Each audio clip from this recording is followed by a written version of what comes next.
میرا سوال یہ ہے، میں نے پچھلے جمعے پھر میرا سوال ہے کہ میں پوچھتا ہوں اس آدمی کو ضرورت کیا ہے ختم نبوت پر بات کرنے کی، جب امت مسلمہ کے متفقہ فیصلہ ہے کہ مرزائی کافر، اسمبلی نے بل پاس کر دیا کہ مرزائی ان کو اقلیت قرار دے دیا، اور جب سے وہ اقلیت بنے نہ ہم نے ان کی عبادت گاہ جلائی، نہ ہم نے ان کو قبروں سے نکالا، نہ ہم نے بس ٹھیک ہے جیسے عیسائی رہتے ہیں، یہودی سے کس ملک میں رہتے ہیں وہ بھی رہیں، اقلیت بن کریں کوئی اعتراض، پر تم انہیں کھینچ کھونچ کے کیوں قریب کرتے ہو؟ تمہارا کیا جرانہ ہے ان کے ساتھ؟ بتاؤ تو صحیح۔ ان لوگوں سے ان کو چاہیے اپنے منہ میں لگام ڈالیں، اور اگر نہیں ڈالیں گے پھر انشاءاللہ ڈالی جائے گی۔ تو وزیر قانون صاحب کو کیا مصیبت بنی ہوئی ہے نیا فتویٰ دینے کہ ہے کوئی شوق انہیں دینا چاہیے فتویٰ؟ کہتے نہیں نہیں مرزائیوں میں ہمارے درمیان تھوڑا ہی فرق ہے۔ مجھے یوں لگتا ہے کہ یہ جان بوجھ کر کوئی نہ کوئی ایسی شرارت کرتے ہیں جس سے لوگ اشتعال میں رہیں، جان بوجھ۔ حلم، حوصلہ، صبر ذات کے بارے میں تو ہے، لیکن اگر کوئی رسول پاک کی بے ادبی کرے تو پھر حوصلے کی بات تو ہے ہی نہیں، پھر تو جہاد کی بات ہے۔ اور میں دیانتداری سے مسجد میں باوضو بیٹھ کر جمعے کے دن مشورہ دیتا ہوں حکومت کو، اور وزیر قانون کو مشورہ دیتا ہوں کہ نہ فرعون کی حکومت ساری زندگی رہی، نہ نمرود رہا، نہ جاج بن یوسف رہا، نہ یزید رہا، اور یار درباری بن کے حکمرانوں کی چاپلوسی کرتے کرتے تم یہاں تک آ گئے ہو کہ اب نبی پاک کی عزت کو آگ ڈالنا شروع کر دیا ہے۔ اور آپ یقین کریں سیاسی جماعتوں کا اتنا برا حال ہے کہ ان کے لیڈر کے بارے میں کوئی بات کرے تو پاگل ہو جاتے ہیں یہ احتجاج کر کر کے، اور اس نے ڈائریکٹ کہہ دیا کہ ختم نبوت کا مسئلہ ہی کوئی نہیں، جو دین کی بنیاد ہے، کسی کو پرواہ نہیں۔ مجھے تو ان لوگوں کی فکر ہو رہی ہے جن لوگوں نے انہیں ووٹ دیے ہیں، وہ اللہ کو کیا جواب دیں گے؟ اور یہ اللہ ماشاءاللہ ساری سیاسی جماعتیں اس طرح کی۔ اور میرا وزیر قانون صاحب کو بھی مشورہ ہے کہ زندگی بڑی تھوڑی ہے، بڑی تھوڑی، اللہ سب کو معاف کرتا ہے، اپنے رسول کے غداروں کو معاف نہیں کرتا۔ اور یہاں تمہاری گاڑیوں پہ جھنڈے لگے ہوئے ہیں، وہاں بھی تمہارے جھنڈے لگیں گے، پر اس لیے لگیں گے کہ یہ غدار ہیں ناموس رسالت کے، یہ جھنڈے لگیں گے۔ شرم کرو اور ڈر جاؤ، بس کر دو، تمہارے منہ میں اب دانت پورے نہیں رہے۔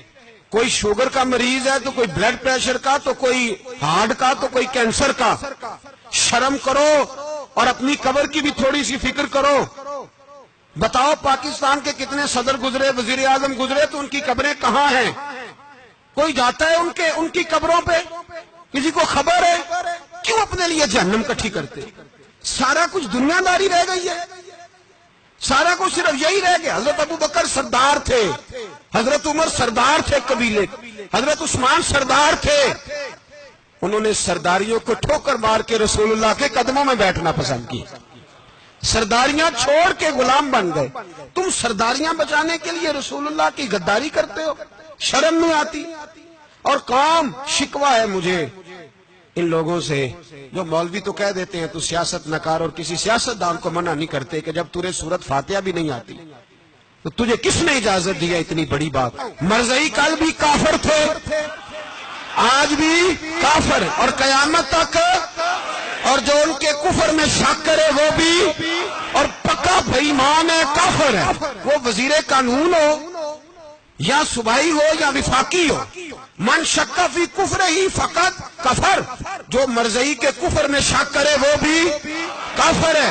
ہمارے رسول آخری رسول ہے، ہم کسی کو یہ اجازت نہیں دیں گے کہ وہ ختم نبوت میں رخڑا ڈالنے کی کوشش کرے، ہم کسی کو یہ اجازت ہے۔ اور تم نے قوم کو لوٹا، لوٹتے رہو، اب ایمان پہ ڈاکے تو نہ ڈالو۔ تمہیں دولت لوٹ کے پیٹ نہیں بھرا، اب ایمان لوٹنا شروع کر لیا۔ تمہارا فیکٹریاں لوٹ کر، قومی خزانہ لوٹ کر پیٹ نہیں بھرا، بھائی مانو اب دین بیچ کر اپنی حکومتیں پکی کرو گے۔ اور وہ لوگ بھی تیار ہو جائیں جو ان بے ایمانوں کو منتخب کرتے ہیں، ان سے بھی سوال کرے گا ختم نبوت کا موضوع قیامت کے دن کہ تم بتاؤ۔